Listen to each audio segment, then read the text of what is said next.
Albanese has put his leadership on the line as he breaks a major election promise.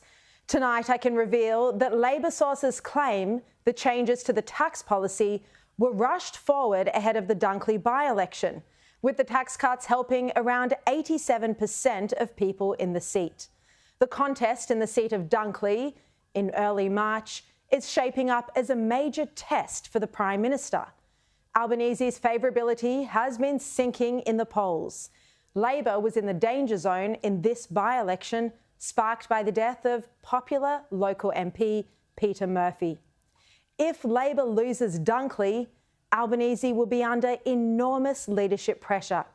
Already within the party, speculation about his potential rivals and successors has already begun. The top candidates are Jim Chalmers, Tanya Plibersek, and bizarrely, and I'll never understand this, Tony Burke. Albanese has been under pressure since The Voice. After the defeat, there was a magazine profile feature where former Prime Minister and Labor heavyweight Paul Keating all but endorsed Jim Chalmers as the next Prime Minister. The suburban outer metropolitan seat of Dunkley has a margin of 6.5%. It's the fulcrum point for the change of government. Labor has around 15 seats with margins less than Dunkley. So if Dunkley goes, there'll be many nervous MPs potentially agitating for a change of leader. The Dunkley electorate has a median income of $43,000, according to the ABS. So voters there will be in the sweet spot for these tax cuts. And families living in Dunkley have high cost of living pressures, especially with their mortgages. Several Labor sources told me today that Dunkley played a role in the timing of the changes Albanese announced. One Labor figure said the by-election date on the 3rd of March meant that all of this was brought forward, that it could have been done in the May budget. Another Labor source said that Albanese, desperate to hold on to his leadership, decided to break his election promise and take the credibility hit now for the bigger immediate prize of winning Dunkley and securing his prime ministership. Dutton had presumably heard similar information because he made these comments this afternoon. And I'd say to the people of Dunkley and to the broader Australian people, if this Prime Minister is prepared to look your neighbour in the eye and lie to him or her, you are next. I think the Prime Minister is in all sorts of trouble. I think he's panicked. I think he's worried about his own position as leader within the Labor Party. And as we saw with Julia Gillard, this is a slippery slope. But there's also the question over whether Albanese has now fatally damaged his prime ministership. This broken promise could end his career and ultimately put Jim Chalmers in the lodge. It has been a discussion point within the Labor Party today. One Labor source told me everyone in caucus is saying that for Jim, this is tails I win, heads you lose.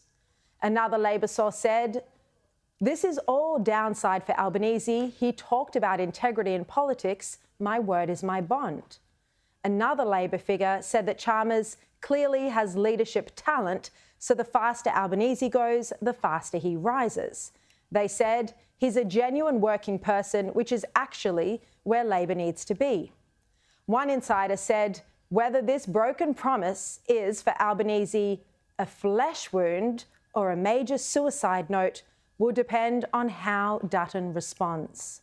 If he decides to match the larger tax cuts for lower income Australians and also commit to stage 3, or whether he opposes Labor's proposal altogether.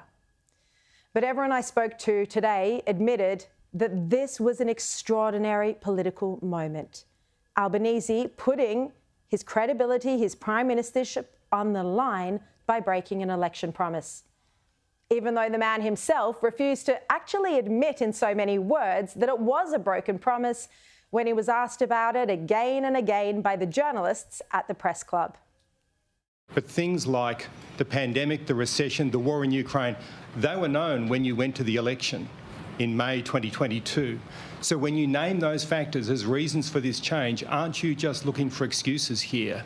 Why didn't you level with voters at the election in May 2022? Last week, when asked on radio if you were committed to delivering the Stage 3 tax cuts as promised, you said, "We're committed to that." Do you accept that this was a lie? I'm the Prime Minister. I am in a position to do something about it. We are doing something about it, and it's the right thing to do. I'm sorry, but the question wasn't, is this good or bad policy? It's, do you believe you lied? You promised to do politics differently, to bring integrity, honesty back to politics. Isn't it important, therefore, that you level with the Australian people today and admit that you breached an election commitment? Is that something you can do? Not sure if you were here for the speech, Joe. A joke? Breaching the trust of the electorate is hardly a laughing matter. The Prime Minister tried to justify his lies by saying he followed process and went through Cabinet, caucus and sought advice from Treasury. But that doesn't explain away the lie, the blatant lie. And even after he knew that he was reworking the Stage 3 tax cuts over summer, he still continued to mislead voters by claiming in multiple media interviews that he was committed to them. So, according to Albanese's logic, as he made the case today at the press club, it's okay to repeatedly lie to Australians over and over again if Treasury says it is and if you get the sign-off from Cabinet. Well, Albanese should have told Australians that they were open to changing the Stage 3 tax cuts instead of lying and treating voters like fools. But aside from the broken promise and the political cost that this will undoubtedly have, this is also hijacking tax reform.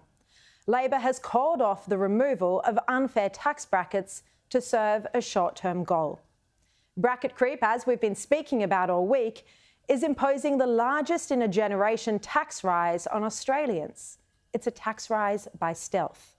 The tax thresholds for high-income Australians haven't been adjusted in 16 years since 2008, and they still won't be. Those who now fall into the top tax bracket are many average Australians who are struggling to afford a mortgage and to even live in major cities. But tonight, I can also reveal some of the inside detail about the messaging that Albanese wants his politicians to speak about, and it shows what they are worried about internally. I understand that Albanese told Labor MPs last night at caucus not to pitch this as about fairness. They don't want to hear about fairness. They don't want this to be seen as class warfare, which turned voters off ahead of the 2019 election. Instead, they want this pitched as the solution to the cost of living crisis. Now, if they're telling caucus this clear messaging, you'd presume that they've had research done on how best to sell this broken promise. But as you and I know, it doesn't matter what they call this. This is a classic Labor redistribution of wealth. This is class warfare. Albanese also told MPs that they needed to go out and sell this as Labor's tax cuts. And the ad material released by the party today backs this messaging up. Every taxpayer will pay less tax. Labor's cost of living tax cut is part of our economic plan. Albanese and Chalmers were not prepared to spend $250 billion or more delivering the Liberals, delivering Scott Morrison's tax cuts. For such a major budget expenditure, they wanted to take the credit. So tweaking the package like they have means that they can now claim that they're delivering Labor's tax cuts and that that's what the opposition would be opposing if Dutton does decide to oppose them. Now, in caucus last night, I understand that only 2 Labor MPs were brave enough to ask questions about this policy. One was Dr Michelle Anandaraja, the member for Higgins, the other Sally Situ from Reid in New South Wales. And Mike Friedlander from Macarthur asked if the government would also increase funding for Food Bank to help those who couldn't afford to eat. The vibe otherwise, I'm told, from Labor was positive. Most Labor politicians didn't agree with the Stage 3 tax cuts in the first place. They felt they were too generous to the top end of town. But as we spoke about last night, the cost of living package only amounts to about $18 extra a week for low-income Australians. this isn't major, and the Greens complained about this today. Why is Labor expecting people to be happy with an additional $15 a week when rents have gone up by about $100 a week under Labor's housing and rental crisis and mortgages almost $200 a week? Is this really the best that Labor can do? Among Adam Bandt's many failings, he can't do maths. It is actually $18 a week. But Peter Dutton made the point that these tax cuts might give people $18 a week, but over the longer term, he says keeping the 37% tax bracket will mean the government will end up reaping a multi-billion-dollar tax windfall. Now, even if voters ultimately support Labor's tax changes today, because many more will benefit than will be hit by it, the question remains, will they forgive Albanese for the blatant election lie, or has he now permanently damaged his credibility? For Peter Dutton, the election ads write themselves. The Prime Minister has knowingly and willingly lied to the Australian people. And I don't think the Australian people will easily forget or forgive.